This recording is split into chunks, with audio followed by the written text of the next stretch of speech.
National pension system यानी कि NPS से जुड़े करोड़ों सब्सक्राइबर्स के लिए हाल ही में एक साथ खुशखबरी और उलझन दोनों सामने आई।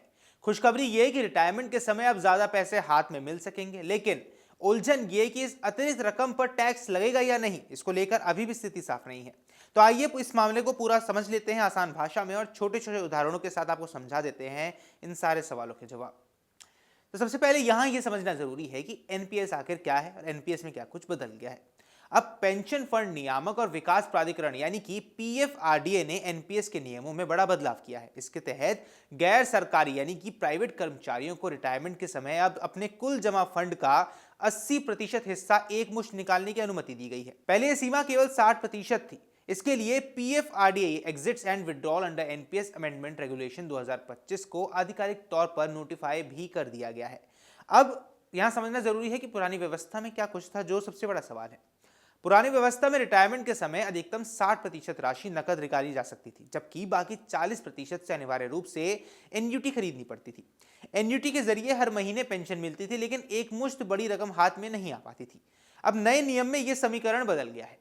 अब 80% राशि नकद निकाली जा सकेगी और सिर्फ 20% की एन्युटी लेना जरूरी होगा। उदाहरण के तौर पर यदि किसी का कुल एनपीएस फंड 1 करोड़ रुपए है, तो पहले उसे 60 लाख रुपए नकद और 40 लाख रुपए एन्युटी लेनी पड़ती थी, जबकि वह अब 80 लाख रुपए नकद और केवल 20 लाख रुपए की एन्युटी ले सकेगा।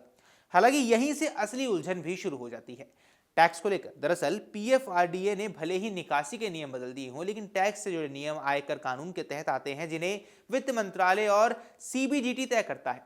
मौजूदा आयकर अधिनियम की धारा 10 के 12A के अनुसार एनपीएस से निकाली गई केवल 60% राशि ही टैक्स फ्री मानी जाती है। इसका मतलब यह हुआ कि अगर कोई व्यक्ति नए नियम के तहत 80% राशि निकालता है तो अतिरिक्त 20% पर टैक्स लग सकता है। इसे एक सरल उदाहरण से समझाएं तो अब मान लीजिए किसी की कुल एनपीएस फंड 50 लाख रुपए है और वह 80% यानी 40 लाख रुपए निकालता है। इसमें से 30 लाख रुपए जो कि 60% है, तो वो तो टैक्स फ्री हो जाएंगे, लेकिन बाकी 10 लाख रुपए उसकी सालाना आय में जुड़ सकते हैं। अगर वो 30% टैक्स स्लैब में आता है तो उसे इस अतिरिक्त रकम पर लगभग 3 लाख रुपए तक का टैक्स देना पड़ सकता है। और यही वो कारण है कि विशेषज्ञ फिलहाल सतर्क रहने की इसमें सलाह दे रहे हैं।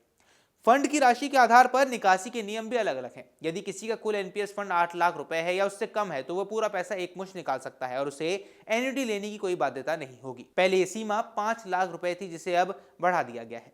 अगर फंड 8 से 12 लाख रुपए के बीच है तो अधिकतम 6 लाख रुपए एक मुश्त निकाले जा सकते हैं और बाकी रकम एन्युटी लेनी होगी या चरणबद्ध निकासी करनी होगी। वहीं 12 लाख रुपए से अधिक फंड होने पर अधिकतम 80% नकद निकासी और कम से कम 20% एन्युटी अनिवार्य रहती है।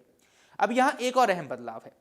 अब एनपीएस पर लोन लेने की सुविधा भी दे दी गई है। नए नियमों के तहत सब्सक्राइबर्स अपनी एनपीएस जमा राशि की गिरवी रखकर लोन ले सकते हैं। वे अपने द्वारा जमा किए गए योगदान का 25% तक लोन या वित्तीय सहायता के लिए लीन के रूप में इस्तेमाल कर सकते हैं। इससे बच्चों की पढ़ाई, मेडिकल इमरजेंसी या अन्य जरूरतों के लिए एनपीएस अकाउंट तोड़ने की मजबूरी कम हो जाएगी। इसके अलावा एनपीएस में निवेश के लिए बैलेंस लाइफ साइकिल फंड नाम का एक नया विकल्प भी पेश किया गया है। यह विकल्प 1 अक्टूबर 2025 से आपको बता दें पहले ही लागू हो चुका है। पहले ऑटो चॉइस विकल्प में 35 या 50 साल की उम्र के बाद इक्विटी का हिस्सा घटने लगता था, लेकिन नए बैलेंस लाइफ साइकिल फंड में 45 साल की उम्र तक इक्विटी का हिस्सा 50% पर स्थिर रहता है और उसके बाद धीरे धीरे ये कम होता रहता है। यह उन निवेशकों के लिए फायदेमंद हो सकता है जो रिटायरमेंट के करीब भी थोड़ा ज्यादा रिटर्न चाहते हैं।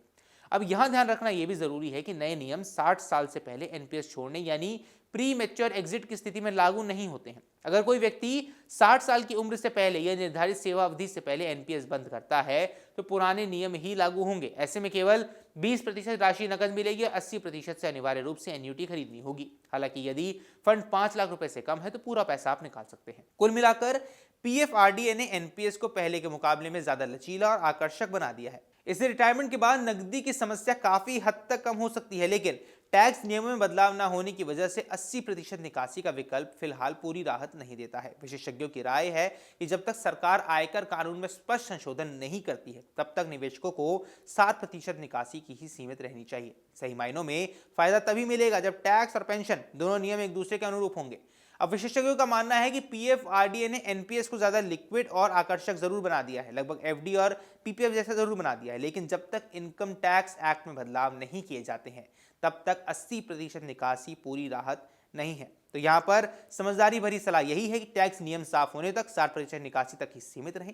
जल्दबाजी में फैसला लेने से टैक्स का भारी बोझ आप पर पड़ सकता है। एनपीएस लचीला जरूर हुआ है, लेकिन असली फायदा तभी मिलेगा जब ये टैक्स नियम भी बदलते हुए नजर आएंगे। अब आपके जो कुछ भी सवाल है हमें कमेंट बॉक्स में जरूर पूछें, हम उसके जवाब को जरूर देंगे। बाकी अमर उजाला पर ऐसी अपडेट्स के लिए जुड़े रहिए। फिलहाल के इस वीडियो में इतना ही।